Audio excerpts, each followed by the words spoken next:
বলুন আলহামদুলিল্লাহ। কিন্তু দুঃখের বিষয় এতেই অনেকের সমস্যা হয়। তাহলে সেই জায়গায় দু চারটে বদমাইশ ছেলে তারা সুযোগ করবে, তাদের দ্বারা দিয়ে আমাদের এই সুন্দর প্রোগ্রামকে নষ্ট করতে চাইবে। এটা কমিটিকে বলবো, তোমরা কড়া হাতে দেখো, দু চারটে ছেলে ছাড়া গেটের কাছে কেউ না দাঁড়ায়। মেয়ে দাঁড়াবে, তাকে বলবে হয় ভাই ভেতরে যাও, আর নাই সোজা ঘরে চলে যাও, আর নাই বাজার হচ্ছে ওইদিকে, ওই যে ঘরে ভাই এখানে আসতে হবে না। আর দোয়া চাওয়ার 1 ঘন্টা আগে গেটটা সিল করে দেওয়া দরকার। ভুল বলছি নাকি? তাতে তাবারু বেঁচে যায়। নিয়ে যে খালে তো দেবেন, মাছ খাক, কথা কি খারাপ হচ্ছে নাকি? তাবারু বেঁচে যায়, খালে নিয়ে যেতে দেবেন, মাছ খাক। ওইরকম নিমক খারাপ মুসলমানকে খেয়ে লাভ নেই, যারা নিজের ধর্মের গুরুত্ব বোঝে না, নিজেদের ঐতিহ্যের গুরুত্ব বোঝে না। কি গো, বলাটা কি কড়া হয়ে গেল? একটু কড়া হতে হবে বাপ, না হয় অসুবিধা আছে, কথা বুঝলেন তো? যাক, আলোচনার দিকে যাচ্ছি। দীর্ঘক্ষণ প্রায় দেখতে দেখতে সময় নষ্ট হয়ে গেল। দুরূদ শরীফ আল্লাহুম্মা সাল্লি আলা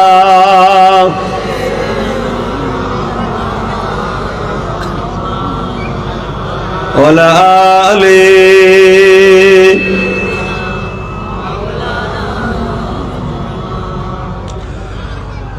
وقال الله تعالى في كلام المجيد والفرقان الحميد। অন্যায় অত্যাচার যেন, জুলুম যেন পৃথিবীতে কালো মেঘের মতো ছায়া করে আসছে, আর বিশ্বজুড়ে গরিব, দিন দুঃখী, অসহায় মানুষ, লেবাস শ্রেণী মানুষ, খেটে খাওয়া মানুষ, দিনমজুরি মানুষ, প্রতিটা ধর্ম বর্ণের ভাষার মধ্যে যারা গরিব মানুষ, তাদের উপরে যেন আবার একটা অশান্তির স্টিম রোলার চলতে শুরু করেছে। এটা শুধু মুসলমানদের উপরে হচ্ছে তা নয়, প্রত্যেকটা বর্ণ, ধর্ম, কালার, জাতি, গোষ্ঠী, যারা গরিব শ্রেণী, তাদের উপরেই কিন্তু এই জুলুমটা পৃথিবী জুড়ে শুরু হয়েছে। কোন জায়গায় মুসলমানের উপরে হচ্ছে, কোন জায়গায় আদিবাসী, দলিত, কোন জায়গায় বিভিন্ন ধর্মের গরিবদের উপরে কিন্তু একটা জুলুম হচ্ছে। এর কারণ মানুষ মনুষ্যত্ব থেকে আস্তে আস্তে দূরে সরে যাচ্ছে। তবে তুলনামূলক ইসলামের উপরে বা ইসলামের অনুসারীদের উপরে একটু বেশি টর্চার, একটু বেশি চাপ, বেশি জুলুম। আর এটা হওয়াটাই আমাদের জন্য বড় খুশির বিষয়। বলুন আলহামদুলিল্লাহ। কেন? আমরা ইতিহাস দেখেছি, हर करबला के बाद ইসলাম জিন্দা होता है।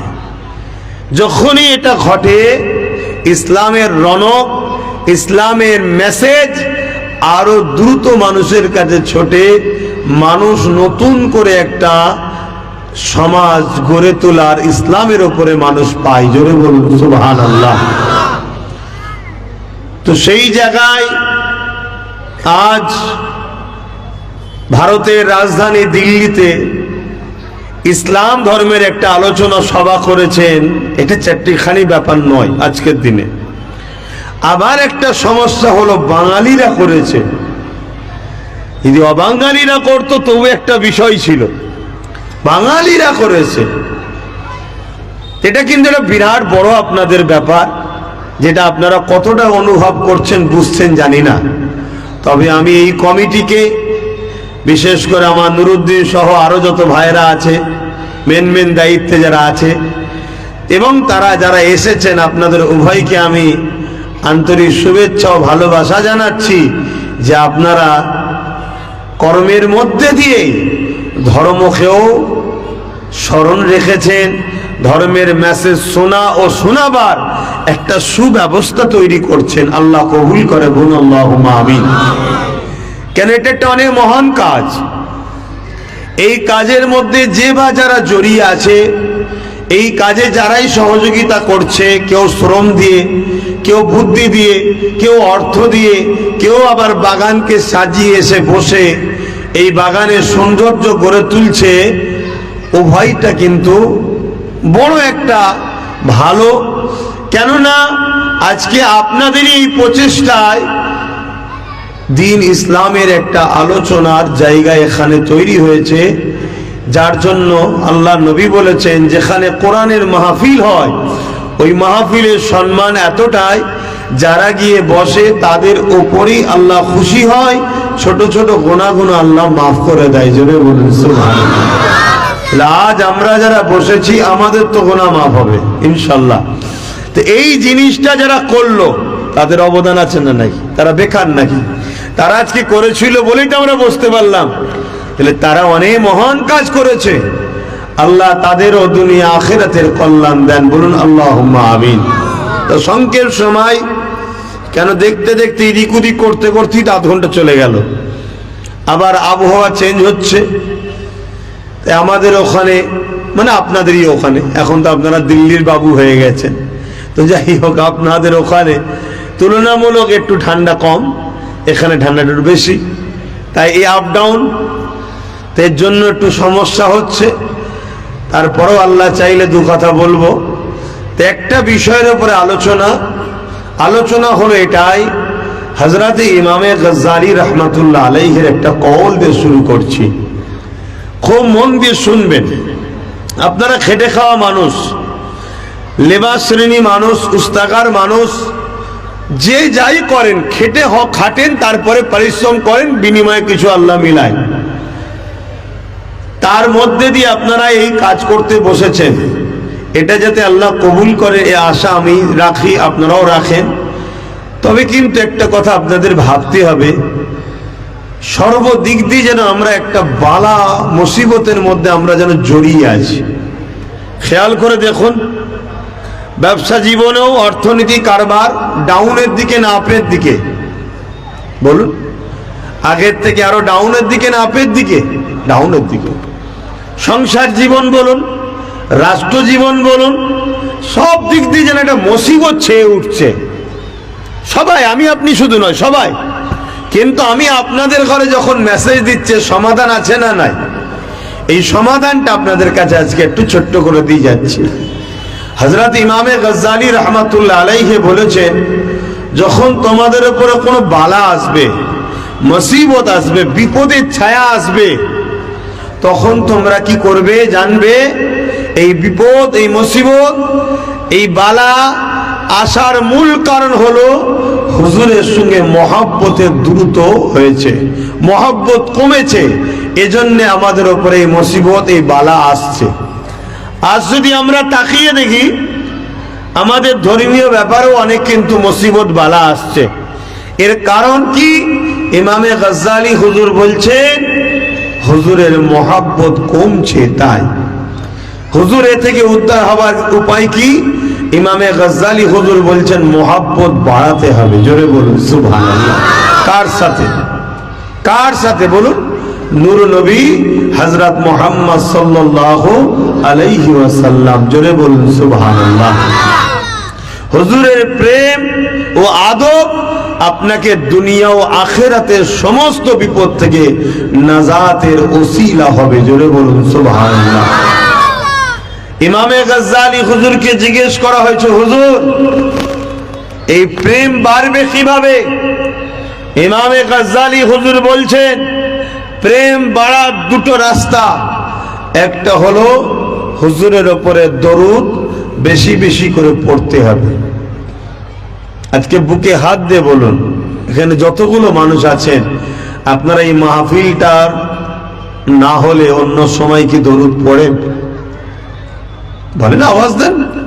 এটা মাহফিলের ওসিলাই হচ্ছে, কিন্তু এটাও আমি বলে যাই, এই মাহফিলকে বন্ধ করারও ষড়যন্ত্র চলছে। কি কথাটা কি বলা ভুল হলো? এটাও হোক চাইছে না, এটাও হোক চাইছে না। বেঈমান তো 100%ই চাইছে না। আমাদেরও লেবাসধারী কিছু আছে, তারাও চাইছে না যে মাহফিলটা করার কি দরকার, বন্ধ করতাম। কিন্তু একটা ওসিলায় আমরা দরুদ পড়লাম না? এই দরুদ পড়লে কি হয়? হুজুরের সঙ্গে মহব্বত বাড়ে। জোরে বলুন সুবহানাল্লাহ। আমরা অন্য সময় তো পড়তেই পারি না, তবু একটা বাহানায় একটা দরুদ হলো। তারপরও যদি বা পড়ানো হচ্ছিল, আমাদের পড়ার মতো ঠিক জোশও নাই, কোন রকম না পড়লে নয়, তাই পড়ছিলেন হয়তো, নাকি এরমই লাগছিল তো। তাহলে আমাদের ধ্বংসের কারণ হুজুরের প্রেম ও আদব কমে যাওয়া, আর প্রেম বাড়ে কিসে? দরুদে। সেই দরুদ আমাদের কাছে নাই। দ্বিতীয় নম্বর, প্রেম বাড়ে কিসে? এই ছেলে, তুই কি করছিস? তারপর লিবি একটা লে, চল যা বাবা। দু পাটি দাঁত বার করে হাসছিস এখানে বসে বসে। তাহলে বলো তো, ইমামে গজ্জালি হুজুরকে জিজ্ঞেস করা হচ্ছে, হুজুর দ্বিতীয় নম্বর কি? ইমামে গজ্জালি হুজুর বলছেন, নবীর জীবনী পড়ো, এতে হুজুরের সঙ্গে প্রেম ও মহব্বত বাড়বে। জোরে বলুন সুবহানাল্লাহ। আমাদের ছেলেরা পড়েন হুজুরের জীবনী? কথা বল। তাহলে হুজুরের সঙ্গে যার প্রেম ও আদব নেই, সে কামিয়াব নাই। আজকে আমাদের প্রেম আদবের দুটো রাস্তা, দুটোতেই আমাদের ভাটা পড়েছে। তাই তো আজকে আমরা বিপদে। তাই তো আমার মসজিদ নিরাপদে নাই, তাই তো আমার মাদ্রাসা নিরাপদে নাই, তাই তো আমার ঈদগাহ নিরাপদে নাই, তাই তো আমার আজকে ব্যবসা বাণিজ্য কারবার রুজি রুটি সংসার কোনো জায়গাতেই আজ আমাদের শান্তি নাই। কারণটা কি? দেখুন, দুনিয়ায় অন্য কারো সঙ্গে আমি আপনাকে তুলনা করব না। অন্য কারো কিসে শান্তি হয় আমার দেখার দরকারও নাই। আমি আপনাকে বললাম যে আমরা আমাদের আলোচনা করব, আলোচনা করতে এসেছি। আজকে খুব ভালো করে শুনবেন। পশ্চিমা দুনিয়া, আমেরিকা বলুন, ব্রিটেন বলুন, ফ্রান্স বলুন, পশ্চিমা দুনিয়ার যুবক যুবতীরা গুগলে সার্চ করছে আমার নবীকে নিয়ে, রিসার্চ করছে, গুগল থেকে আমার নবীর জীবনী বার করছে, ওই জীবনী পড়ছে। পড়তে পড়তে পড়তে পড়তে হাজারো লাখো অন্য ধর্মে জন্ম লিয়া ঘরের ছেলেরা নবীর জীবনী পড়তে পড়তে নবীর প্রেমিক হয়ে কলেমা পড়ে মুসলমান হচ্ছে। জোরে বলুন সুবহানাল্লাহ। আরো জোরে বলুন সুবহানাল্লাহ। আর আমাদের বাপ দাদু পূর্বপুরুষ মুসলমান, কিন্তু আমরা নবীর জীবনী ছেড়ে দিয়েছি, নবীর প্রেম থেকে দূরে সরে যাচ্ছি। মনে রাখবেন একটা কথা, আল্লাহ আপনাদের আমাদের মিটিয়ে দেবে। আল্লাহ আপনাদের মিটিয়ে দেবে। নতুন প্রজন্ম তৈরি হচ্ছে, অন্য ঘরে জন্ম নিয়েছে, কিন্তু তাদেরকে ইসলাম ভালো লেগে যাচ্ছে, নবীর জীবনী ভালো লেগে যাচ্ছে। তাদের হাতে আল্লাহ পুরো ইসলাম, কোরআন, নবী সব তাদের কাছে দিয়ে দেবে, দিয়ে আল্লাহ আমাদের শেষ করে দেবে। আল্লাহ তার কোরআন, তার দ্বীনের হিফাজত তিনি করবে। কথা মাথায় ঢুকছে?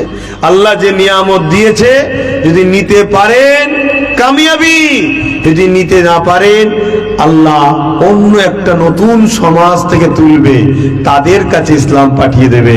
তারাই দেখবেন ইসলামকে ধরে রেখেছে, তারাই ইসলামে জীবন যাপন করছে, আমাকে আপনাকে মিটিয়ে দেবে। যদি আমরা মনে করি যে আমরা ইসলাম ছেড়ে দিয়ে অন্যদিকে চলে যাব, মনে রাখবেন আমার দেশেই তো ঘটনা ঘটেছিল। কোন এক জালিম বলেছিল না কোরআনে 26টা আয়াত মিথ্যা আছে। লাস্টে এই জালিম ইসলাম থেকে বেরিয়ে যেদিকে গেছে সেখানেও ঠাঁই পাইনি। এটা মনে রাখবেন, এটা মনে রাখবেন যে আমার হুজুরের নয়, দুনিয়া আখেরাতে তার কোনো দামই নাই। এটা মাথায় রাখুন। আল্লাহ নিয়ামত দিয়েছে, নিয়ামতের শুকরিয়া আদায় করুন। তাহলে হুজুরের মহব্বত নবীর জীবনী পড়লে বাড়ে। জোরে বলুন সুবহানাল্লাহ। হুজুরকে জিজ্ঞেস করছে, হুজুরের যদি জীবনী পড়তে না পারা যায়, ইমামে গজ্জালি হুজুর বললেন, যেখানে নবীর জীবনী আলোচনা হয় সেই মাহফিলে গিয়ে বসো, নবীর জীবনী শোনো, এতে আত্মা, অন্তর, ইমানের খোরাক হয়। জোরে বলুন সুবহানাল্লাহ। আজকে তো জীবনীয় আলোচনা বন্ধ। কথা বুঝছেন না? পুরো পৃথিবী জুড়ে বড় ষড়যন্ত্র তোমার আমার সঙ্গে নূরে নবী সম্পর্ক ডিভাইড তৈরি করে দিবার। পুরো পৃথিবী জুড়ে এই প্ল্যানটা চলছে, এই পরিকল্পনাটা চলছে। এই প্ল্যান পরিকল্পনা কেন চলতে লেগেছে? যারা মানুষের প্রভু হতে চাইছে তারা বারবার রিসার্চ করে দেখেছে, যাদের দিলেতে নবীর প্রেম ও আদব আছে, অর্থাৎ ঈমান আছে, তাদেরকে কখনো মিটানো সম্ভব হয়নি। আর তারা এমন একটা সমাজ, এমন একটা জাতি, সংখ্যা যদি অল্প হয়, তাদের মোকাবেলায় পৃথিবীর বড় বড় জালিমের সাম্রাজ্য মিটে গেছে। তাই কিসের জোরে এই ক্ষমতা তারা ধরে? রিসার্চ করে দেখছে তারা, এই ক্ষমতার নাম হলো নবীর প্রেম ও আদব, অর্থাৎ ঈমান, যেটা আজ আমাদের কাছে বড় দুর্বল। আর এই দুর্বলটা করানো হয়েছে, এই দুর্বলটা এমনি হয়নি, করানো হয়েছে। কেন করানো হয়েছে? যাতে করে যারা মানুষের খোদা হতে চাইছে, মানুষের প্রভু হতে চাইছে, তারা যখন অন্যায় করবে আমরা যাতে তাদেরই গোলাম হয়ে থাকি, প্রতিরোধ না করতে পারি। বুঝতে পারছি তো নাকি? এই ভূমিকাটা বুঝতে পেরেছেন তো? মুসলমান ঘরে ছেলে মেয়েরা, তরুণেরা, তাই যতক্ষণ আলোচনা করব আমি আমার রসুলকে নিয়ে আলোচনা করব। কেননা আমাদের সঙ্গে নবীর মহাব্বত, ভালোবাসা, নবীর সম্পর্ক করা দরকার। নামাজ নিজস্ব পার্সোনাল ইবাদত, রোজা নিজস্ব পার্সোনাল ইবাদত, হজ নিজস্ব পার্সোনাল ইবাদত, দাড়ি টুপি নিজস্ব পার্সোনাল সুন্নাহ। কিন্তু মনে রাখবেন, এই সব কিছুর আগে হলো নবীর প্রেম ও আদব। এটাকে বলা হয় ঈমান। ঈমান যার যত বেশি শক্তিশালী দুনিয়ার জমিনে, তার দ্বারা তত বেশি উপকৃত হবে। ঈমান যার যত দুর্বল, দুনিয়ার জমিনে নামাজ, রোজা, দাড়ি টুপি থাকার পরও সে অন্যায়ের কাছে মাথা নত করে দেবে, কেননা তার ঈমান তাকে রুখে দাঁড় করাতে দেবে না। আর ইসলাম কি বলছে? অন্যায়কে দেখে যে প্রতিবাদ করবে না, তার মধ্যে ঈমানও নাই। অন্যায় দেখে যে প্রতিবাদ করবে না, তার মধ্যে কি? ঈমান নাই। আর যার মধ্যে ঈমান নাই, তার কিছুই নাই। এ নওজোয়ান তরুণেরা, আমার আব্বা জানেরা, মায়েরা, বোনেরা, আমার নওজোয়ান তরুণেরা, মনে রাখবেন আল্লাহ পাক তোমার আমার জন্য নূর নবীকে মডেল করেছে। দুনিয়ার জমিনে তুমি আমি যাই করি না কেন, আমার নূর নবীকে ফলো করতে হবে তোমাকে আমাকে, তবেই তুমি আমি দুনিয়ায় কামিয়াবি হব, আখিরাতেও কামিয়াবি হব। তবে এখানে একটা কথা বলে দিয়ে যায়, দুনিয়া সিদরুল মুমিনিন ওয়া জান্নাতুল কাফিরিন। মুমিনদের জন্য দুনিয়াটা জেলখানা, আর অবিশ্বাসীদের জন্য দুনিয়াটা জান্নাত। যদি আপনি 60-70 বছর, 80 বছরের জান্নাত নিতে চান, তাহলে পরকাল আপনার জন্য জাহান্নাম হয়ে যাবে। আর দুনিয়া যদি আপনি শান্তি না চান, তাহলে তুমি মুমিন হও, মুমিনের জন্য জেলখানা। এখানে কষ্ট হবে, এখানে মুসিবত হবে, এখানে তোমার উপরে টার্গেট হবে, জুলুম করা হবে। তুমি যেদিকেই যাও না কেন, তোমার জন্য বাধা দেওয়া হবে। মনে রাখবেন, এটা কত বছর? 60-70 বছরের কষ্ট, কিন্তু একদিন তুমি দুনিয়া থেকে চলে যাবে। আল্লাহ কবর থেকে শুরু করে আখিরাতের প্রতিটা মঞ্জিল পার করে আল্লাহ পাক তোমাকে চিরশান্তির জান্নাত দিয়ে দেবে। যদি তুমি বিশ্বাসী হও, তাহলে তোমাকে এটা মানতে হবে। অর্থাৎ দুটো রাস্তা, একটা রহমানের অর্থাৎ আল্লাহর, আর একটা ইবলিস শয়তানের। শুনছেন তো? দুটো রাস্তা। শয়তানের রাস্তায় যখন মানুষ চলা শুরু করে, প্রথম প্রথম খুব আনন্দ পায়। ফুলের রাস্তা, শুরুতেই কিসের রাস্তা? ফুলের রাস্তা, আনন্দের রাস্তা, মস্তির রাস্তা। কিন্তু কিছুটা যাওয়ার পরে এমন অন্ধকার ঘিরে ধরে, ওই অন্ধকার থেকে ও আর কোনোদিন নাজাত রেহাই পায় না। খেয়াল করে দেখো না, চারিদিকে খেয়াল করে দেখো, বড় বড় পাওয়ারকে খেয়াল করে দেখো, বড় বড় তাকতকে খেয়াল করে দেখো, বড় বড় দুনিয়ায় যারা সেলিব্রিটি বলা হয় খেয়াল করে দেখো, বড় বড় খেলোয়াড়দের খেয়াল করে দেখো, যারাই শয়তানের রাস্তায় চলেছে।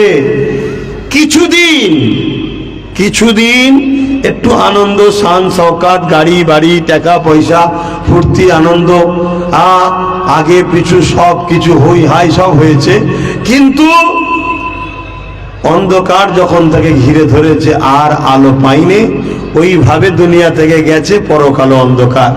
আর রহমানের রাস্তায় যারা চলে তাদের শুরুটা বহুত কষ্ট হয়, কাঁটার উপর দিয়ে হাঁটতে হয়।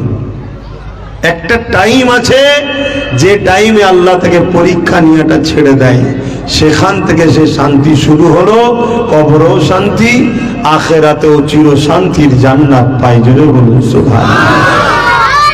বাবেরা, নওজোয়ান, তরুণেরা, আল্লাহ পাক প্রতিটা নবী আলাইহিস সালাম দিওকে পরীক্ষা নিয়েছে। তোমাকে আমাকে নেবে না, এটা কেমন করে হতে পারে?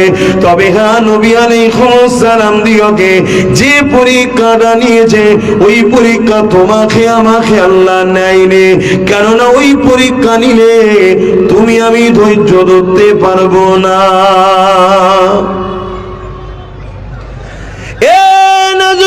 তরুণেরা, জিনাকে না বানালে কুল কায়নাত আল্লাহ বানাতেন না।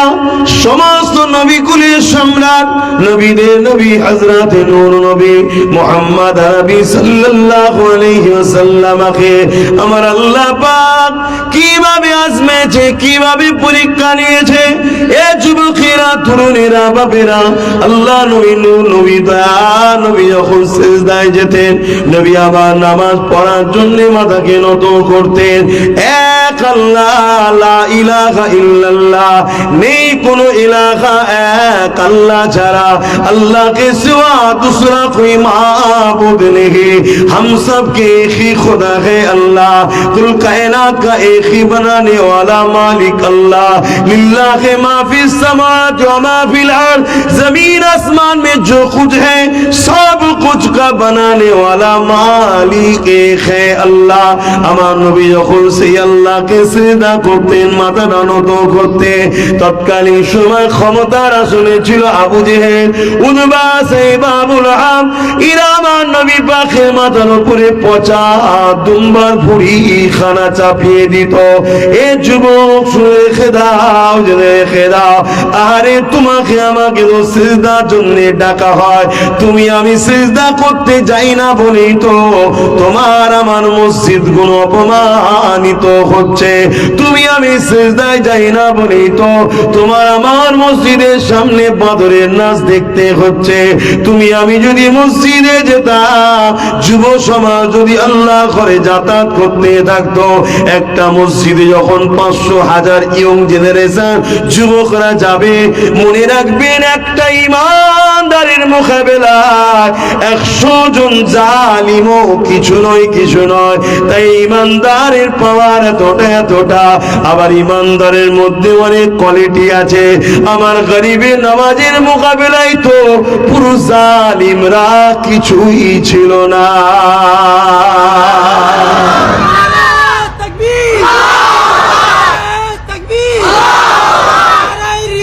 ইয়া রাসূলুল্লাহ,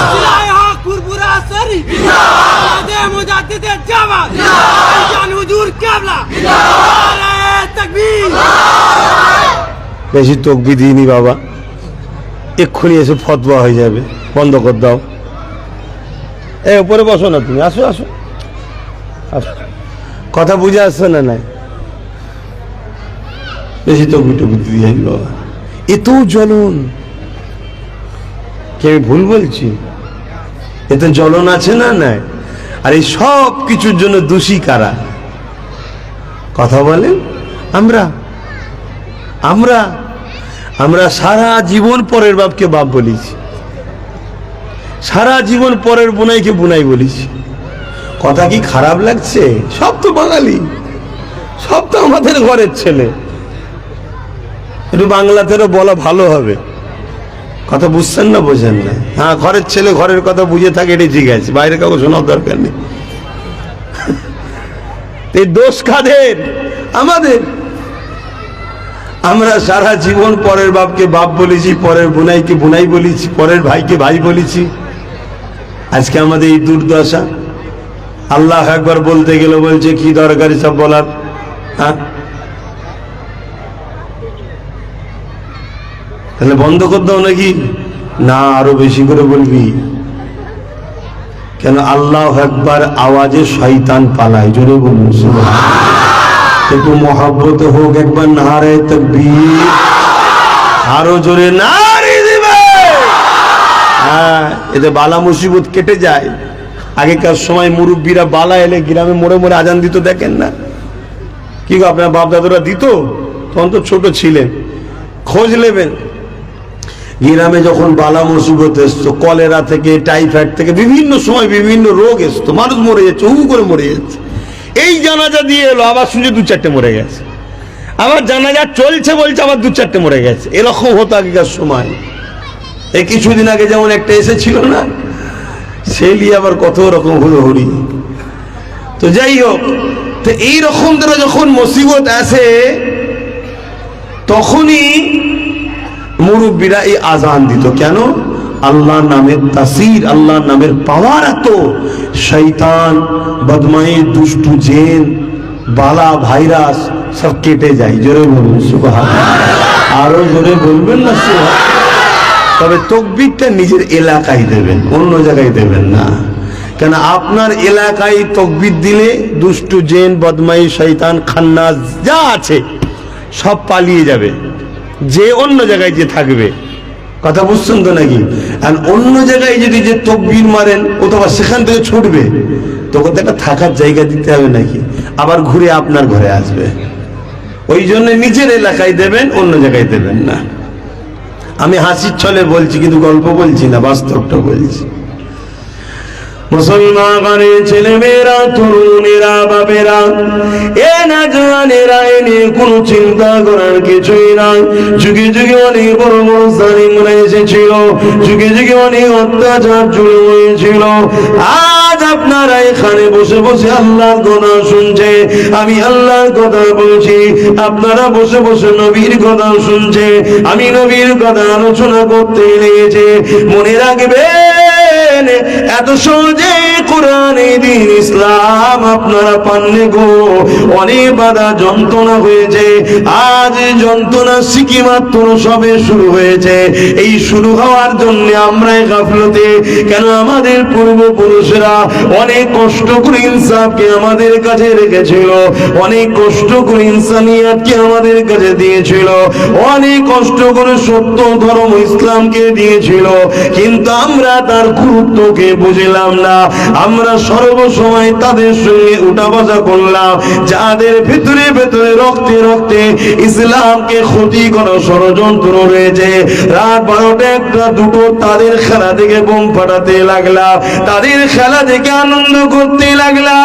যারা কিনা কোটি কোটি টাকা ডোনেট করে ইসলামকে মিটাবার জন্য, যেসব সংগঠনগুলো রয়েছে তাদের ঘরে, আমরা তাদের জন্য মায়া কাঁদা কাঁদতে লাগলাম। যারা ক্ষমতার আসনে বসে সর্বসময় ধরে ইসলামের মসজিদ, মাদ্রাসা, কোরআনের বিরুদ্ধে ষড়যন্ত্র করতে লেগেছে। তাই মনে রাখবেন, আল্লাহর দিন ছিল, আছে, কিয়ামত পর্যন্ত থাকবে। পৃথিবীতে কোনো মা এমন সন্তানকে পয়দা দেয়নি, দিতে পারবে না যে সন্তানের দ্বারা আল্লাহর দিনকে মিটানো যাবে বা মিটতে পারবে। তবে হ্যাঁ, মনে রাখবেন, ইসলামের বিরুদ্ধে গিয়ে ইসলামের দুশমনদের ঘরে যে বাহবা দিয়েছেন আমার আল্লাহ, তাদের হাতে তোমাকে আমাকে মিটিয়ে দেবে। শুনছো তো নাকি? তোমাকে আমাকে মিটাবে আল্লাহ। কেন? তোমার আমার দ্বারা যারা শক্তিশালী হয়েছে, খেয়ে দিয়ে মোটা হয়েছে। বুঝতে পারছেন তো নাকি? আল্লাহর প্রতিশোধ নেবে যে তোরা আমার ইসলামের দুশ্মনকে বাহবা দিয়েছিলি, দাঁড়া, ওর হাতেই তোকে মিটাবো। ইসলাম মিটবে না, তুমি এটা মনে রেখে দিও। আমার দেশেরই বাবরি মসজিদে প্রথম যে আঘাত দিয়েছিল জানেন না? তাকে আল্লাহ ইমানের কলেমা পড়ালো, 100টা মসজিদ করলো সে। আবার জোরে বলুন সুবহানাল্লাহ। তাহলে বুঝতে পারছেন? বুঝতে পারছেন তো নাকি? আল্লাহকে আমেরিকার বুশ বলেছিল আমেরিকায় মুসলমান রাখবো না, ইসলাম রাখবো না, আর বুশের কন্যাকেই আল্লাহ ইসলাম কবুল করিয়ে মুসলমান বানিয়ে কোরআনের হাফেজাও করেছে। জোরে বলুন সুবহানাল্লাহ। আল্লাহ কত ক্ষমতাশালী বুঝতে পারছেন? তা আজ যারা তোমাদের সহযোগিতায় ফুলে ফুপে মোটা হয়েছে, তোমাদেরই সহযোগিতায় যারা ক্ষমতার আসনে বসেছে, তোমাদেরই সহযোগিতায় যারা সেলিব্রিটি হয়েছে, তোমাদের সহযোগিতায় যারা কোটি কোটি টাকা ইনকাম করে ইসলামের দুশ্মনদের ঘরে সহযোগিতা এইসব ফান্ডে দিচ্ছে, এসব তোমার আমার সহযোগিতা ছাড়া বাপ কেউ উঠতে পারেনি। তাদের হাতে আল্লাহ তোমাকে আমাকে মিটাবে, ইসলামকে না। ইসলাম ছিল, আছে, থাকবে, এটা তুমি মাথায় রেখে দাও। যুবকেরা, এটা আজকে নতুন নয়। ইসলাম বলতে আমরা মনে করি দাড়ি টুপি মসজিদ মাদ্রাসা, না, শুধু এতটুকু নয়। ইসলাম এমন একটা ধর্ম, ইন্নাদ-দীনা ইনদাল্লাহিল ইসলাম, মহান সৃষ্টিকর্তা আল্লাহ বলছে আমার পছন্দনীয় ধর্ম হলো ইসলাম। ইসলাম তো পিপাসিত মানুষের পিপাসা মিটাবার না, ইসলাম তো বস্ত্রহীনকে বস্ত্র দিবান না, ইসলাম তো অন্নহীনকে অন্ন দিবান না। এ যুবকেরা, ইসলাম মুসলিমের পাশে দাঁড়াবান না, ইসলাম জালিমের বিরোধী করান না, ইসলাম মা বাপকে ভালোবাসান না, ইসলাম খোদার তো মানুষকে খানা খাওয়ান না, ইসলাম সম্প্রীতি করান না, ইসলাম